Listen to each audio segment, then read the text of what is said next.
ఏఐని ఒక్కో దేశం వేరువేరుగా అభివృద్ధి చేయడం కంటే ప్రపంచ దేశాలన్నీ కలిసి సమిష్టిగా అభివృద్ధి చేస్తే ఇంకా ఉత్తమ ఫలితాలు సాధించవచ్చని చైనా అధ్యక్షుడు జిన్పింగ్ తెలిపారు.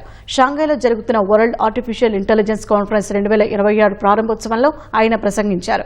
ఆర్టిఫిషియల్ ఇంటెలిజెన్స్ ఊహించని వేగంతో దూసుకుపోతోందని, అయితే ఈ సాంకేతికత సమాజానికి సానుకూలంగా మానవాళి శ్రేయస్సుకు ఉపయోగపడేలా చూసుకోవాలని జిన్పింగ్ పిలుపునిచ్చారు.